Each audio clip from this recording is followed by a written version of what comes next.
Welcome to 602 Rose Show. This is our week 4 picks episode, locking in some of the lovely ladies from the Bachelor cast into our Rose League lineups. Make sure you find us on Rose League, hashtag 602 Rose Show. I got the pricing up on the screen there. As a reminder, pricing is based on the last week's scoring. So, 3 girls at 22. Uh, a little surprised Shanae didn't get her own bracket. However, I think the scoring is or the pricing is evolving a little bit here. I think this is season 4 of Rose League. And the pricing, I think, is evolving a little bit. We might have to get in touch with the creator and see if she's doing something a little bit different. But in any case, Shanae, Elizabeth, and Gabby at 22. Sarah and Susie right behind them at 21. You got Teddy, Sierra, Eliza, and Lindsay. Then you got this group: Serene, Kira, Rachel, Mara, all at 13.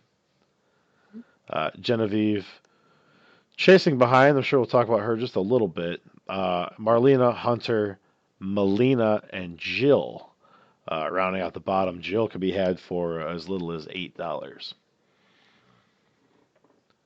Poor Jill. Anything jump out to you there about the pricing? I don't think so. All right, so moving into our picks. Similar rosters this week, and we can talk about that a little bit. Shanae, Serene, Rachel, Genevieve, Gabby across the board. I took Teddy. Megan, where did you deviate here?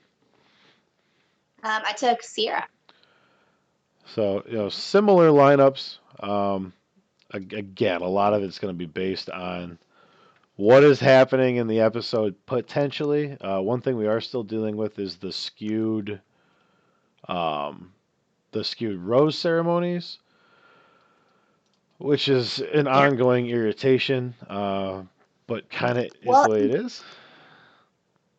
And so this episode, I'm actually really conflicted, and surprise, surprise, Megan might change her lineup for this week. So I set mine immediately following watching the episode on Monday night, just based off of like what I had seen.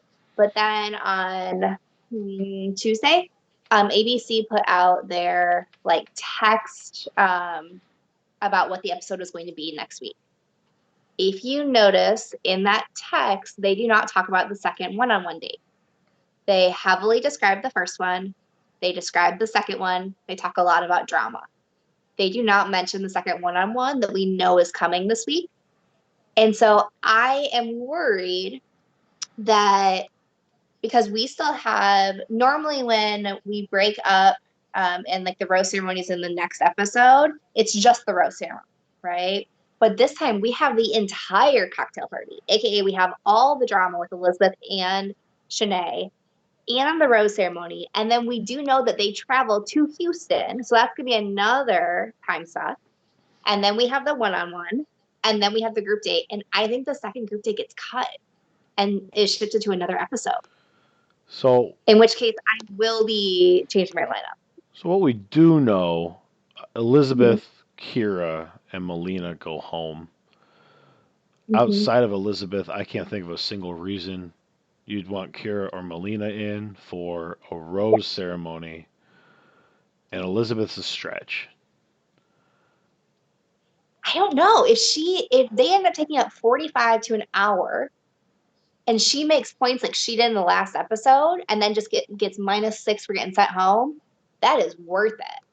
Especially if you know that Serene, who is our second group date or second one-to-one, doesn't happen. There's no reason to have a Serene in your lineup.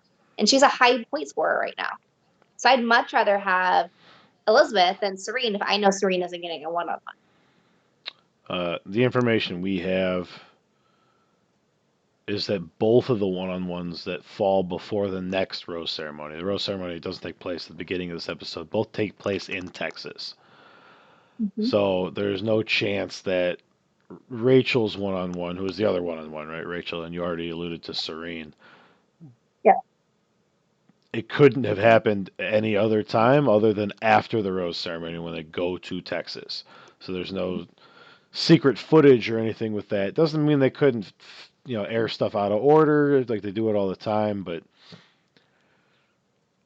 I'm concerned about a lot of the same things you are, and that's where these ceremonies are going to fall.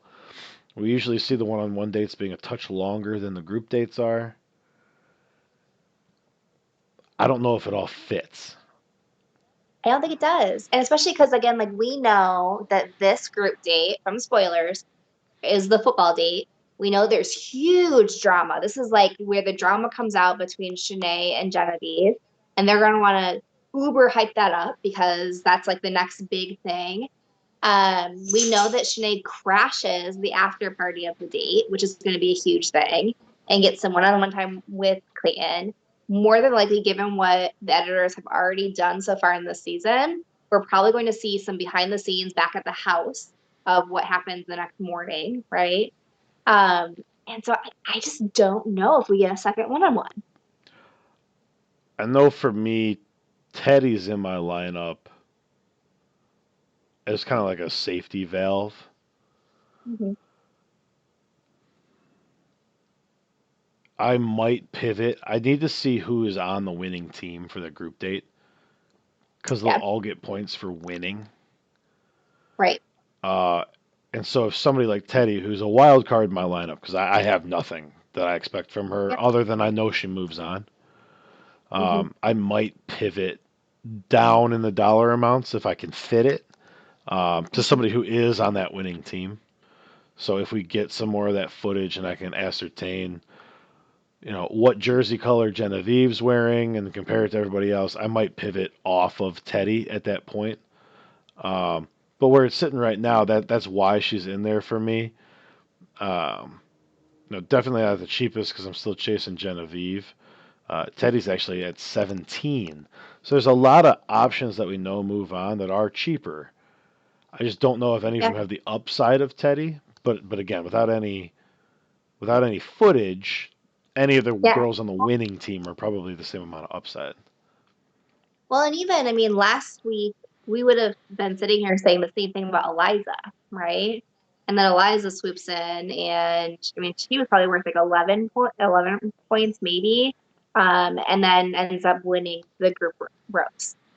I will say that if you stick with your lineup, you'll have a secret fan in me because I need Sierra to go off for season long. This is the Yeah, last week for Sierra. yeah, She'll be gone at that next rose ceremony, so I could really use her blowing up. But unless she gets dug down into the drama somehow, I don't think it's going to come for romance points because she's going home. yeah. So yeah, I'm concerned about this week in a way I haven't been in a season and a half. Just because the timeline's thrown off and we don't know what happens. Yeah. So, Like it's so right now. did you have anything else on weekly? I don't think so. Like I said, I think like I said, if I switch my lineup, it's going to be because I'm pivoting because I've gotten more data to suggest for me that second one-on-one isn't happening. And then I will pivot to make sure that I'm getting as many points as I can with what we're going to be seeing. Yeah, one note on that, guys, is you will get at least one rose ceremony. So if you are looking to put Serene in your lineup, she will have a rose. Now the question is, does she have another? So Mm-hmm. I, for one, am hoping that they focus on the drama, cut all the dates short, and we get this another rose ceremony in this episode, and they fix this damn thing. Because what I'm afraid is going to happen is that there's going to be a rose ceremony on the men tell all, Oh, and at least previously, when the schedule hasn't been screwed up, Rose League doesn't score that entire episode, including any new footage that might air. So if a rose ceremony ends up on there, you might lose that whole rose ceremony. So just something to keep in mind. Keep your eyes open for those kind of weird schedule quirks, and you never know what could happen. Yeah, I mean, there's definitely room for like later in the season two, like once the drama shifts a little bit and you have fewer people, that they could line it up to have two rose ceremonies again to catch up. But yeah, I mean, I don't know how they do it next week, especially knowing that we have to have this like final showdown between Shanae and Elizabeth, a rose ceremony, a travel, Yeah, group date, one on a one. lot of content. Yeah, Well, hey, and again, coming off of seasons where there hasn't been this drama, this natural drama, I feel like they're gonna squeeze it for all yeah, it's worth. pump it up. It's views Mhm. and clicks. Yeah. Well, hey, join us on the Rose League app, hashtag 602 Rose Show. You can find us on there. Um, we discussed Fantasizer season long just a little bit on this episode. Make sure you get your picks in. As far as we know, regular episode, regular time slot. So, Monday night at 7 o'clock God's time. Bachelor's going to be there for you. So, thank you for joining us on another episode of the 602 Rose Show. We will be back with the week 4 review uh, as soon as we can. No promises. Thanks for Jesus. Thanks for watching, guys. Have yourselves a fantastic night.